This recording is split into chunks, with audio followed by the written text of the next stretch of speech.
The topic is Islam, politics, and terrorism, and we have as our guest Dr. LMadu. Now, Dr. LMadu, let's simply give you an opportunity to pick up where you left off during that second segment, because all of this information is so very, very revealing, leading to our involvement with Islam and with politics and terrorism. Go on, pick that up. Yeah. And, you know, one of the myths we have today, you know, is that the Islamists, you know, are the precursors of terrorism, you know, in the world. But that's not true. You know, the fact is that because of 9/11 and subsequent events, you know, their own activity have been amplified. But if you go back a little bit to the 70s, 80s, 90s, there were a whole range of terrorist groups that are not Muslims, okay, you know, that don't have any identification. For example, the individual who introduced airline hijacking was a man called Dr. Elias Wadi Haddad. He's a Christian, you know, who lived in Mogadishu, belonged to the Palestinian group. He's a Christian. The leader of the most vicious Palestinian group at that time, the Popular Front for the Liberation of Palestine, was Dr. George Habash. He's a medical doctor and a Christian. You know, he's not a, listen, the Japanese Red Army, you know, that attacked Israel in 1972 at Lod Airport was led by a man called Kozo Okamoto from Japan. He's not a Muslim. You had the Italian Red Brigades that assassinated Prime Minister Aldo Moro. They are not Muslims. You know, you have the Irish Republican Army that assassinated Lord Mountbatten. You know, they are not Muslims. In Peru, you had the Sendero Luminoso, you know, Shining Path. They are not Muslims. You have the Tupameros, you know, guerrillas in Uruguay.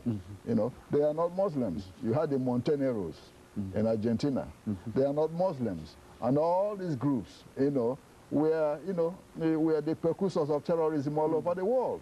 You know, so most people don't know that, because at that time some of these groups were either urban, you know, concentrated in one country, or the international activities weren't really that threatening to our governments to intervene, or we are using some of them. You've heard of Carlos Gijaco, you know, from Venezuela, who kidnapped, you know, all the OPEC ministers in Vienna. He's not a Muslim. So this is very important to understand in the light of what is happening now. You know, that we've had these groups, you know, perpetuating terrorism all over the world, who are not Muslim affiliated or Muslim related. In fact, some of them were sponsored even by Western governments, you know, to carry out their will. You know, so one would ask, well, why do Muslims have to be, you know, tagged as the only terrorists in the world? It's just because of the political dimensions of what is happening now, and it's because it's religious affiliated. You know, most of these terrorists that I've already mentioned are secular, what we call secular terrorists. You know, the difference is that it's a religious terrorist. And of course, when someone, you know, gets on religion, all of us get very sensitive. Very good. You know, and that's very, very critical here to differentiate the secular terrorists and the religious terrorists. You know, so this is very important, because most of the religious terrorists use religion as a form of political expression. You know, the secular terrorists have, you know, a stated objective, which might not be political, but at the same time, you know, have a goal, limited goal. You know? So that's very important to understand and be able to differentiate. What should our policy be, you know, towards, you know, Islamic countries? I think the current policy being pursued, you know, by our president is very sensitive. You know, I do not think we should have a confrontational, you know, attitude towards Islamic countries, because most of the Islamic countries are not against the United States. You know, yeah, we have good relations with most of them. Indonesia, for example, they receive a lot of money from us. We receive a lot of oil from Indonesia. You know, countries like Malaysia, they're not against us. You know, Pakistan, even though you have all, you know, Al-Qaeda and all this hiding there, we still, you know, trade with them. We give them a lot of funding for their military and all this. Yeah, India, there were 160 million Muslims, like I said, in India. We are very friendly with India. We are cooperating with them on, you know, a lot of their nuclear facilities and all this. And you name it. Before we fell out with Iran, you know, they were good friends of us when the Shah was there. Yeah, when the Shah was there, they were good friends of us. We were friends with Saddam Hussein before, you know, he turned, you know, against us. Egypt, the largest Muslim state in the Middle East, you know, in the Arab world, has been a very good friend of ours. They still receive almost $3, $4, $5 billion a year from us since, you know, the sign of the Camp David Agreement. Jordan, the king of Jordan is a very good friend of the United States. Even the King Hussein, who died, you know, was on the payroll of the CIA. You know, yeah. Kuwait, went to Kuwait to liberate Kuwait. It's a Muslim country. Okay. Yeah, Kuwait is a Muslim country. We have bases in Gaza. You know, that's where some of our biggest bases are that we invaded Iraq from. It's a Muslim country. Yeah. So we have good relations with a whole lot of these Muslim countries. So the policy being pursued now by the president, you know, is a sensible, you know, policy, you know, based on realities and dealing with the issues based on individual countries, not lumping all the countries together as if we are at war with Islam or it's a crusade like the Bush government was talking about, you know, yeah, the Christian crusade. And this is not what it is. It's not a Christian crusade against Muslims. You know, we are not crusaders.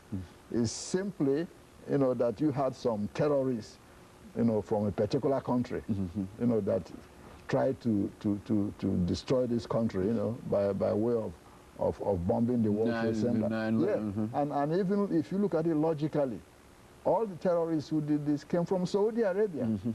But yet, we are in the best of terms with the monarchy in Saudi Arabia. Okay? Our president just visited over there and met with the king and all this. So one should think about that. That's why a lot of people get confused. For the terrorists came from Saudi Arabia.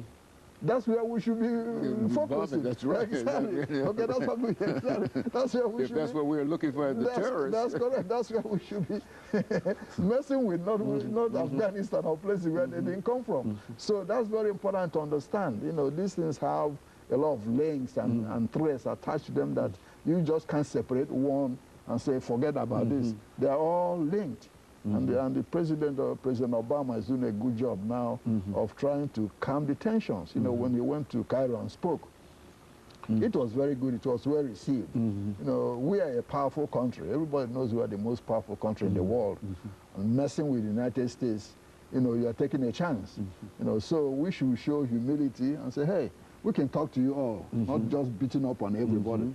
But then don't mess with us. If you do, we got something to take care of you. And I think, you know, a big man should be able to, you know, talk to a small person and let that person understand, I'll work with you, but don't mess with me. Yes, like somebody who is, you know, 150 pounds going to mess with Muhammad Ali or George Foreman. You know exactly what the consequence will be.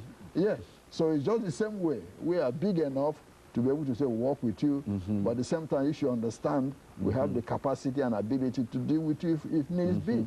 You know, so that's exactly the policy we should be following. It's a policy of accommodating Muslim interests, you know, or any other interest, at the same time protecting our own interests. Yeah, you can accommodate somebody's interest, at the same time protect yours.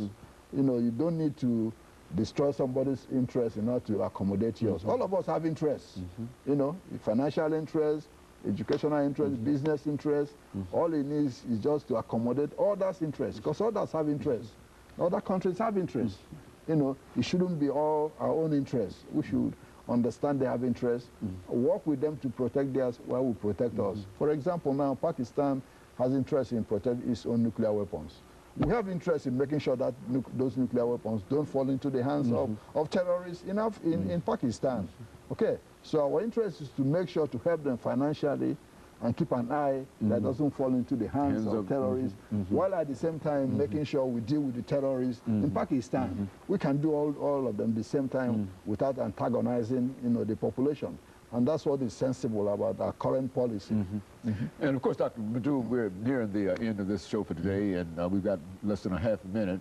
But again, let me thank you for bringing by that excellent information. And I think that it falls in the same category with what you gave us in reference to Afghanistan, Iran, and all of those other Middle East, as well as African countries. And I was surprised to learn of the large number of Muslims in Nigeria, you see, and et cetera. But nevertheless, we certainly appreciate this information. And let me encourage our audience to tune in again next week for another informative edition of Congress. Thank you and good morning.